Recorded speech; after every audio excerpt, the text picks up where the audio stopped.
Hello.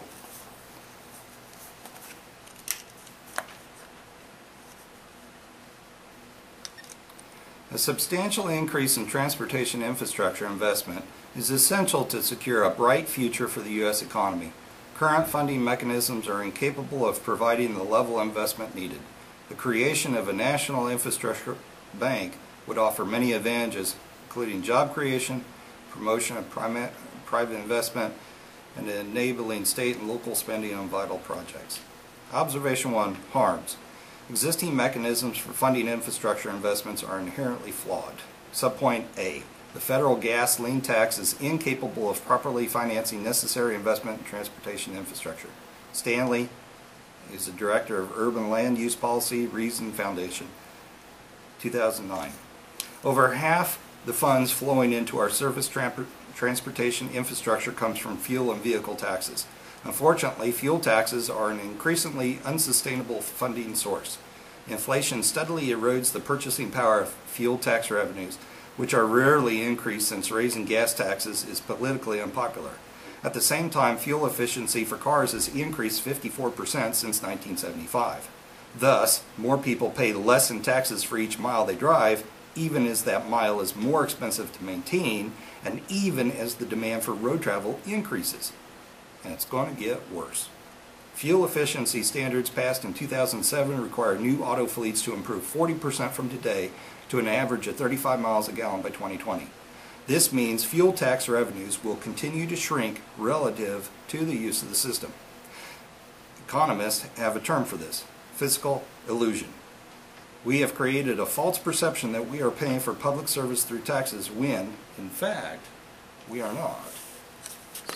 Subpoint B. Current federal appropriation practices are overly burdened with earmarks that destroy orderly investment practices. From Richard Geddes, he's a professor of political analysis at Cornell, 2011. A third major threat to the system is the rising misdirection and politicalization of transportation spending. Federal highway spending in particular is notorious for its lack of direction and subjection to political influence. Federal earmarks in general, and the bridge to nowhere in particular, have become emblematic of wasteful, unfocused transportation spending, as has political corruption associated with that spending. The growth in transportation earmarks over time is striking. The 1982 highway bill contained only 10 earmarked projects at a cost of $360 million. In 1987, there were 152 earmarked projects at a cost of $1.4 billion. Then, in 1991, there were 538 earmarks at a cost of $6.2 billion. And then there were 1,850 in 98 at a cost of $9.4 billion. And then, in 2005, the Highway Reauthorization Bill contained an astonishing 6,375 such earmarks at a cost of $47 billion. Observation 2, inherency. State and local governments are incapable of properly funding transportation infrastructure without federal assistance. From Schwartz, he's the CEO of BLS Investments, 2009. State and local governments are experiencing new borrowing constraints as some states and localities bump up against debt ceilings or face increased borrowing costs because of deteriorating credit ratings and conditions. Moreover, our current financing structures do not allow states and localities to take advantage of the large investment pools of capital, such as European and U.S. pension funds, that are available for infrastructure financing. Therefore, we as the affirmative team offer the following plan. The United States federal government will substantially increase its transportation infrastructure investment by creating a National Infrastructure Bank, abbreviated NIB.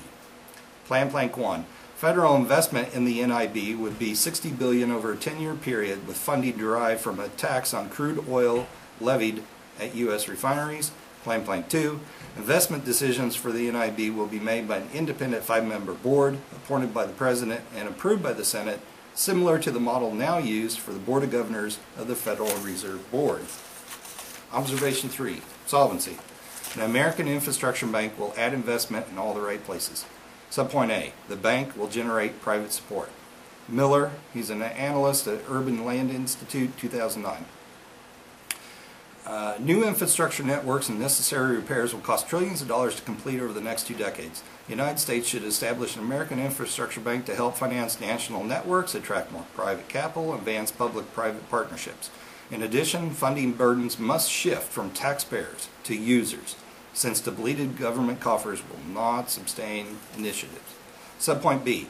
A national infrastructure bank will improve the quality of transportation infrastructure investment by removing political distortions. Robert Punites is a senior fellow at the Metropolitan Program Brookings Institution, 2012. A more competitive U.S. economy needs a better infrastructure system. In a time of limited resources, improving the federal investment process should be a priority over finding ways to merely increase the amount of funding for infrastructure. If designed and implemented appropriately, a national infrastructure bank will be a targeted mechanism to deal with new infrastructure spending.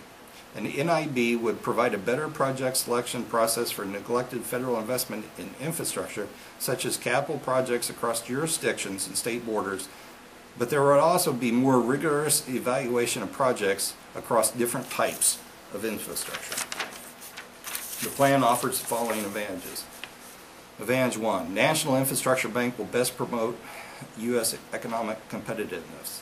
A. The quality of transportation infrastructure is vitally important to the U.S. economy. This is from Jonathan Masters. He's a senior fellow, Council on Foreign Relations, 2011. Infrastructure is central to U.S. prosperity and global competitiveness.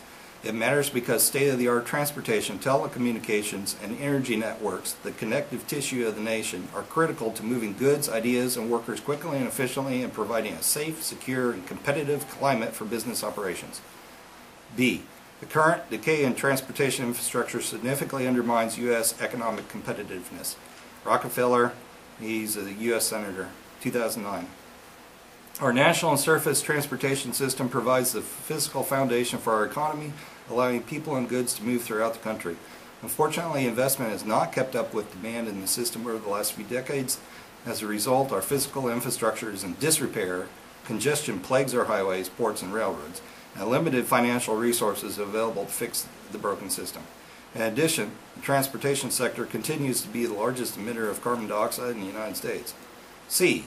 The National Infrastructure Bank will best promote U.S. economic competitiveness.